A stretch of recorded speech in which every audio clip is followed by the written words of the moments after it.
continuous of SIPCO movement. SIPCO movement actually it is a forest conservation movement in India. SIPCO means to join hand to hand to preserve the forest, to protect the forest. That is called SIPCO movement. The SIPCO movement first it was originated in Uttar Pradesh. Now it is Uttarakhand. SIPCO movement mainly which precedes the SIPCO movement achieved a major victory in 1980 with a 15 years ban on cutting trees in the Himalayan forest. That is why Himalayan forest it looks evergreen. Conservation of forest, and conservation means preservation and protection. We have to conserve the forest. Yes, we are getting many important things from the forest. Our nation India has an area of 7.5 to 0.3 lakhs hectare classified as reserve forest and 215.1 lakhs hectare as protected forest. That means there are two forests. One is reserve forest, another one is protected forest. From here only we are getting all the benefits. What are the important measures taken for conservation of forest as belows? First one, afforestation. What is mean by afforestation? Afforestation means it includes planting and protecting trees with multiple uses which helps in restoration of green cover. Then we should avoid destructing the forest. We should prevent the destroying the forest. That is called afforestation. Next, social forestry programs. Social forestry programs, it is cultivation of plants in public place, the communities, in the rural areas. And that cultivating plants, mainly it is common land to produce firewood, fodder for animals and timber for the benefits of the rural communities. To give awareness, and World Environmental Day we are celebrating every year June 5 to conserve, to protect forest. And forest conservation through laws, and every movement, amendment and laws which protect us. Likewise, and national forest policies, it was implemented Forest Conservation Act 1980s to protect forest and conserve the forest. Next, wildlife and its conservations. What is mean by wildlife? Wildlife means undomesticated animals living in the natural habitats, that is a forest, grassland and deserts areas where there is no human beings. That is called wildlife. How this wildlife decline in populations? That wildlife of India is a great natural heritage. That exploitation of wildlife resources has decreased global wildlife populations. When that population is increased and wildlife resources decreased because of various purposes like shelter, constructing industries, road and dams and so on. Over exploitation and shrinking of forest cover areas has resulted in animals becoming extinct. Some are threatened and some are on the verge of extinctions. In the recent years, increase in human population encroachment has posed a threat to India's wildlife. Then population is increased, then wildlife and plants, forests, everything is destroyed and decreased. Aims of wildlife management. There are main aims of wildlife conservation are: first one, to control and limit exploitation of species. In the forest, that number of species, whether animals or plants, it will increase, that we have to control, that to manage that wildlife. Next, to preserve the plants and animals from extinctions, where that suppose that plants and animals about to destroy, that we can preserve by managing wildlife. Maintenance of threatened species and protect species which are on the verge of extinctions. Preserve the endangered species when about to destroy the about to vanish that species. To study the ecological relationship of plants and animals in natural habitat. Ecological relationship, biotic and abiotic factors, and plants and animals are biotic factors. Relationship about the ecological balance. Hunting and poaching should be prohibited. Hunting animals, wildlife animals should be prohibited, stopped. Establishment of national parks, wildlife sanctuaries, protected areas, and biosphere reserves.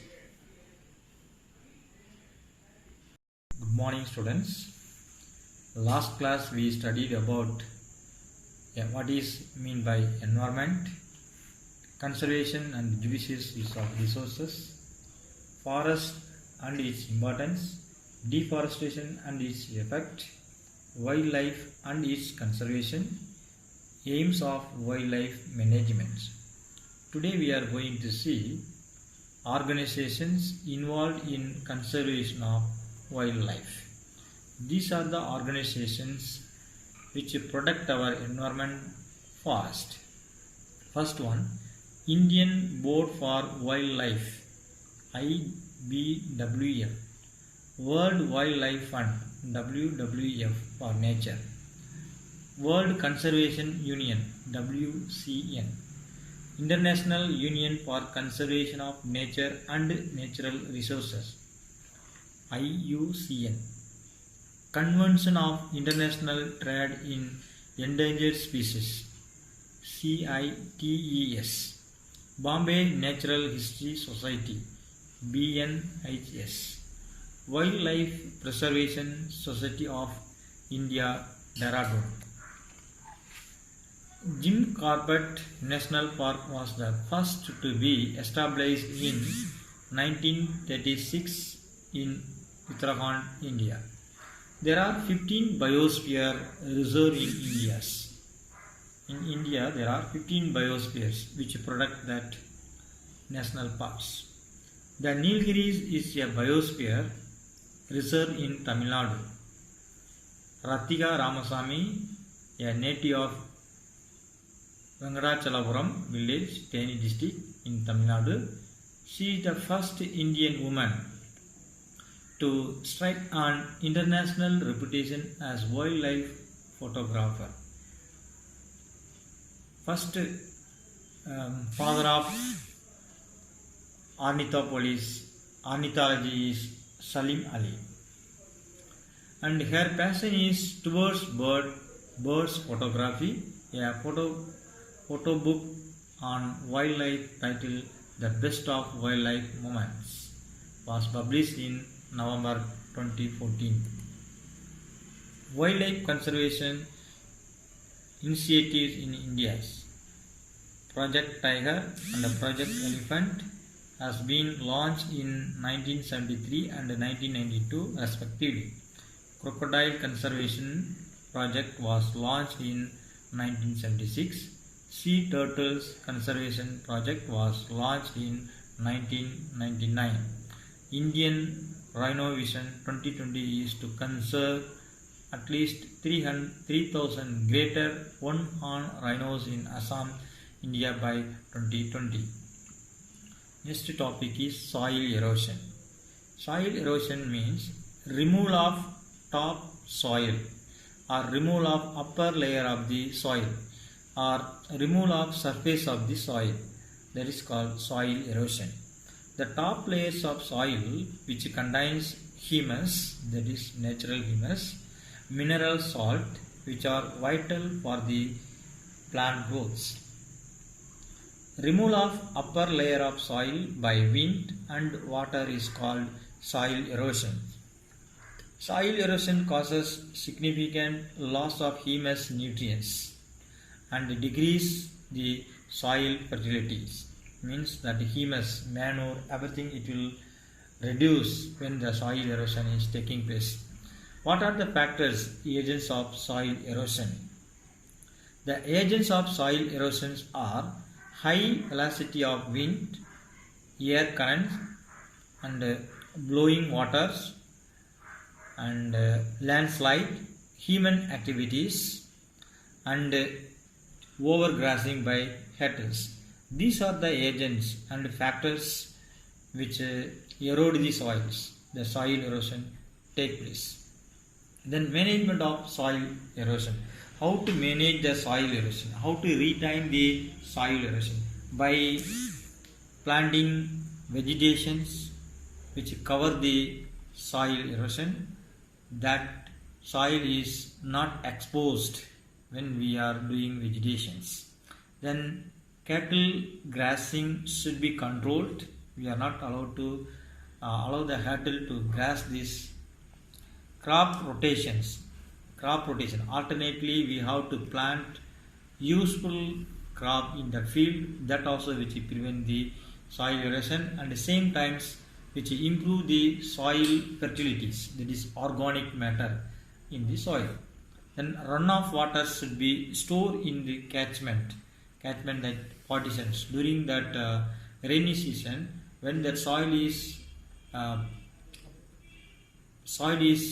and catchment, then that runoff water it will be stored in the field. Then reforestation, terracing and contour blowing, this also which prevent the soil erosion. When we are turning up the soil erosion, in the between the gap, that water it will be retained and the soil erosion will not take place. Then wind speed can be controlled by planting trees in the form of shelter belt. When we are planting more trees, automatically the wind speed will reduce. Renewable and non-renewable energy sources. Renewable energy sources, that energy can be renewed. Again and again it will be used. The non-renewable energy sources, that energy cannot be renewed once it is exhausted and very difficult to renew.